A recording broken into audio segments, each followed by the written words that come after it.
নমস্কার বন্ধুরা, রূপা simple and daily লাইফে আপনাদের সবাইকে অনেক অনেক স্বাগত। প্রতিদিনের মতো আজও চলে এসেছি আপনাদের সামনে একটা জিভে জল আনা আমের আচারের রেসিপি নিয়ে। আচার আপনারা কম বেশি সবাই তৈরি করেন, তবে আজ আমি কোনো রকম কেমিক্যাল ছাড়াই, ভিনিগার ছাড়াই 1 থেকে 1.5 বছর ভালো রেখে কিভাবে খাওয়া যায় সেটাই আজ শেয়ার করছি। তাহলে চলুন আজকের রেসিপি শুরু করি। আশা করছি অন্য দিনের মতো আজও আপনাদের ভালো লাগবে। আচারের জন্য দেখুন বন্ধুরা, বেশ বড় বড় সাইজের 4টে আম কিন্তু আমি ভালো করে রগড়ে রগড়ে জল দিয়ে ধুয়ে নিয়েছি। এটা কিন্তু কাটার আগেই ধুয়ে নিতে হবে, কারণ এরপরে কোনো রকম আমি জল ব্যবহার করব না। এবার একটা শুকনো কাপড় দিয়ে খুব ভালো করে আমগুলোকে মুছে নিয়ে তারপরে আমি কেটে একটা শুকনো পাত্রে রাখবো। তাহলে কেটে নিয়ে ফিরে আসছি। আম কিন্তু ভালো করে পরিষ্কার করে মুছে আমি কিন্তু কেটে নিয়ে চলে এসেছি। এইবার দেখুন আমগুলো কিন্তু এইভাবে বেশ একটু আঁটিগুলো শক্ত শক্ত ভাব হয়ে গেছিলো। এই গুড় আমের রেসিপি কিন্তু এই রকম আমেরই কিন্তু খুব ভালো হয়, বেশি কচিও না, আবার যাতে কাটা যায় বটিতে সেই রকম আম নিতে হবে। এবার আমের মধ্যে আমি দিয়ে দেব কিছুটা নুন, আর দিয়ে দিচ্ছি কিছুটা হলুদ গুঁড়ো। এই নুন আর হলুদ খুব ভালো করে আমে মাখিয়ে নিতে হবে। এখন তো ভিনিগার, এটা ওটা সেটা বিভিন্ন ধরনের আরও কেমিক্যাল এইসব দিয়ে সবাই আচার বানায়। আগের দিনের মানুষরা কি করতো, এইসব জিনিস এত ব্যবহারও ছিল না, আর এসবের দরকার হতো না। এইসব ছাড়াই কিন্তু 1 থেকে 1.5 বছর আচার খুব ভালো থাকতো। কারণ আমার মাকেও তো দেখেছি, আমার মা বিভিন্ন রকমের আচার কিন্তু বানাতেন এইসব কোনো রকম কেমিক্যাল ছাড়াই। সেটাই আজ আপনাদের সঙ্গে শেয়ার করব বন্ধুরা। এইভাবে করলে কিন্তু নিশ্চিন্তে 1 বছর রেখে খেতে পারবেন, কিচ্ছু হবে না, মানে কিচ্ছু হবে না। খুব ভালো করে আমি নুন হলুদ মাখিয়ে নিলাম। এইবার আমগুলোকে আমি 2টো থালায় ছড়িয়ে দিয়েছি, বেশ ফাঁকা ফাঁকা করে 2টো থালার মধ্যে এইভাবে ছড়িয়ে দিয়েছি। এবার এটা আমি রোদে দিয়ে আসবো, 2 থেকে 3 ঘন্টা আমি রোদ খাইয়ে নেব। তাহলে ফিরে আসছি কিছু পরে। দেখুন বন্ধুরা, আম কিন্তু রোদে দিয়ে আমি নিয়ে চলে এসেছি। এর মধ্যে কিন্তু একদম সেই জল ভাবটা আর নেই। খুব খটখটে করে শুকনো করা যাবে না, 2 থেকে 3 ঘন্টা চড়া রোদে দিলেই হবে। যদি রোদ্দুরের তেজ কম থাকে তাহলে আরও একটু বেশি সময় দিতে পারেন। আমি 2-2.5 ঘন্টা রোদে দিয়ে রেখেছিলাম। এইবার গ্যাসে আমি একটা কড়াই বসিয়ে দিয়েছি, একটা ভাজা মশলা তৈরি করে নেব। দিয়ে দিয়েছি 2টো শুকনো লঙ্কা। লঙ্কাটাকে আগে শুকনো একটু নেড়ে নেব। লঙ্কাটা একটু মিনিট 2 নেড়ে নিয়ে তারপর আমি বাকি মশলাগুলো দেব। মশলা সেরকম কিছুই দেব না, এটা ওটা সেটা কিছুই দেওয়ার দরকার নেই। কি কি দিচ্ছি সঙ্গে থাকুন বন্ধুরা। লঙ্কাটা আমার মিনিট 2 নাড়া হয়ে গেছে। এইবার দিয়ে দিচ্ছি খুব সামান্য একটু 5 ফোড়ন, হাফ চা চামচের মতো, কারণ আমার আমের পরিমাণ তো কম। আর দিয়ে দিচ্ছি সামান্য একটু গোটা জিরে। আর কিন্তু কোনো মশলাই আমি এখানে দেব না, শুধু একটু জিরে, একটু 5 ফোড়ন আর 2টো শুকনো লঙ্কা। একটু শুকনো খোলায় নাড়াচাড়া করে ঠান্ডা করে এটা একটা গুঁড়ো ভাজা মশলা তৈরি করে নেব। শুধুমাত্র এইটুকু মশলা দিয়ে আপনারা বানাবেন, দেখবেন বন্ধুরা কত সুন্দর স্বাদ হবে, দারুণ সুন্দর গন্ধ হবে।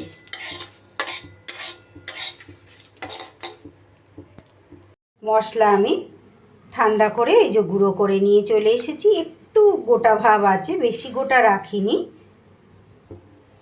আবারও গ্যাসটা কিন্তু ধরিয়ে দিয়েছি। কড়াইতে খুব সামান্য একটু তেল আমি দিলাম, 1 টেবিল চামচের মতো। এটুকু তেলই কিন্তু যথেষ্ট। আমি তো 800 গ্রাম আমের করছি, তাইতে এটুকু তেলই যথেষ্ট। দিয়ে দিচ্ছি একটা শুকনো লঙ্কা, লঙ্কাটা আমি ছিঁড়ে দিইনি, গোটাই দিয়েছি। আর দিয়ে দিচ্ছি খুব সামান্য একটু পাঁচফোড়ন, হাফ চামচেরও হাফ। ফোড়নটা থেকে যেই সুন্দর ভাজা ভাজা গন্ধ বেরোবে, এবার আমি আমগুলো দিয়ে দেব।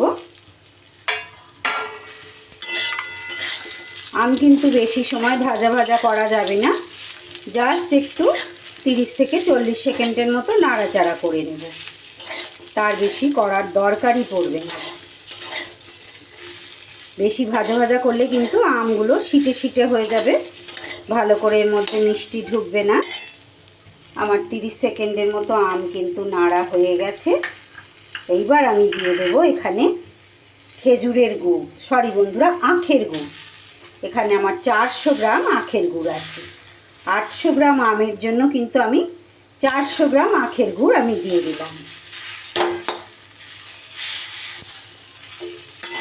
চিনি দিয়ে না করে এই গুড় দিয়ে আচার করলে কিন্তু আরও বেশি ভালো হয়।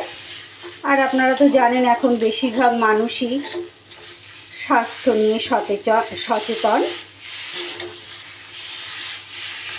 তাই চিনি খাওয়ার থেকে গুড় খাওয়াটা কিন্তু অনেকটাই বেটার।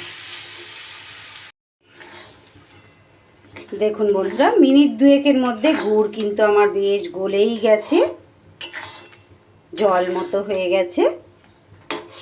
আপনারা অর্ধেক অর্ধেক পরিমাণে দেবেন, যতটা আম ঠিক তার অর্ধেকটা পরিমাণ গুড়। এবার এর মধ্যে দিয়ে দিচ্ছি খুব সামান্য একটু নুন, যেহেতু নুন হলুদ আমার মাখানোই ছিল আমের মধ্যে, অল্প পরিমাণ নুন আমি দিলাম।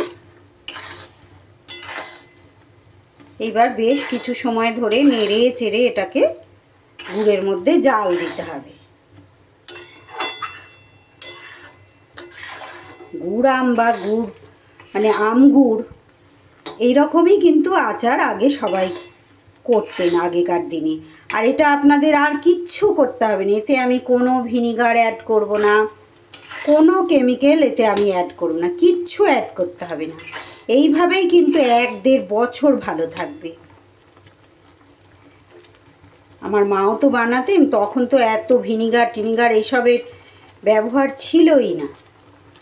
তবে আচার একটা কথা আপনাদের একটু বলে রাখি, আচার কিন্তু একটু যত্ন করে রাখতে হয়। যত্ন করে বলতে মানে জল হাত দিয়ে তোলা বা হাতে করে তোলা বা জল চামচ দিয়ে তোলা, যে কোনো সময় এইভাবে করতে নেই। একটু শুকনো চামচ দিয়ে তুলে আস্তে আস্তে এইভাবে খেলে কিন্তু, যেমন আমাদের মাটারা বকতো না চুরি টুরি করে আমরা খেতে গেলে, এই কারণেই বকতো। ওইভাবে খেলে কিন্তু আচারটা তাড়াতাড়ি নষ্ট হয়ে যায়, এই কারণেই কিন্তু বকতো। না হলে তো খাবার জিনিস খাওয়ার জন্যই তো বানানো, তা না হলে বকবে কেন, এই কারণেই বকতো। ওইভাবে করলে কিন্তু আচারটা নষ্ট হয়ে যাবে, কিন্তু একটু যত্ন করে ওইভাবে রাখলে আচার কিচ্ছু হয় না। এইভাবে নাড়িয়ে নাড়িয়ে এটা আচারটা তৈরি করতে হবে, আর কিন্তু কোনো কাজ নেই।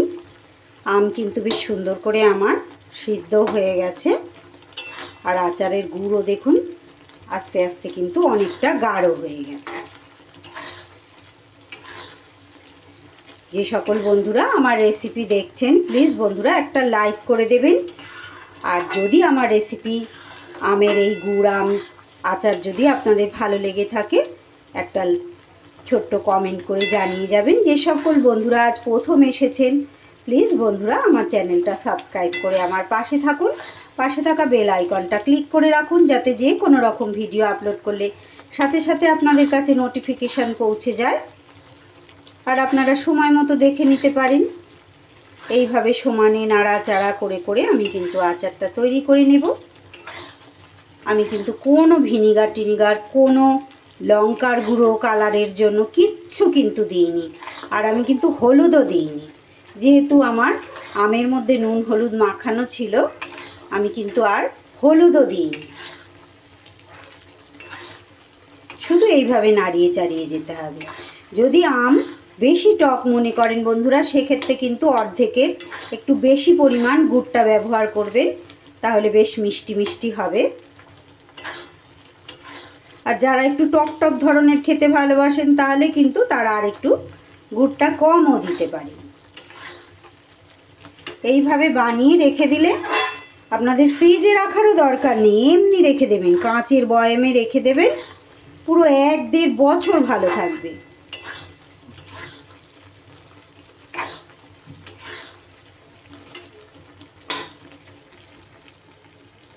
গুড় কিন্তু আমার বেশ গাঢ় গাঢ় হয়ে গেছে। এইভাবে খুন্তি করে তুলে দেখলেই আপনারা বুঝতে পারবেন যে আচারটা এবার রেডি হয়ে গেছে। এটা কিন্তু ঠান্ডা হলে একদম গায়ে মাখা মাখা হয়ে যাবে। এই পর্যায়ে এবার আমি গ্যাসটাকে বন্ধ করে দেব। আচার কিন্তু যত দিন যাবে তত স্বাদ বাড়বে, মানে সাথে সাথে না খেয়ে বেশ কয়েকদিন রেখে দিয়ে তারপরে খাবেন বন্ধুরা, যত থাকবে আচার তত কিন্তু এর স্বাদ বাড়বে। আমি গ্যাস কিন্তু বন্ধ করে দিয়েছি। এইবার আমি যে গুঁড়ো মশলাটা ভেজে রেখেছিলাম সেইটা দিয়ে দেব, দিয়ে ভালো করে একটু মিশিয়ে নেব।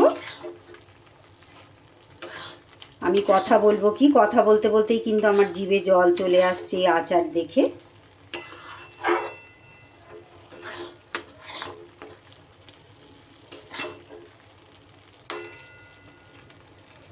এবার এটাকে আমি ঠান্ডা হতে দেব।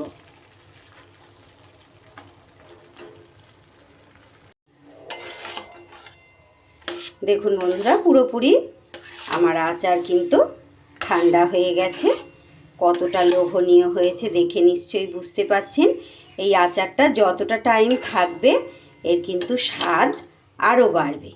তাহলে আমার আজকের এই গুড়াম রেসিপি কেমন লাগলো বন্ধুরা?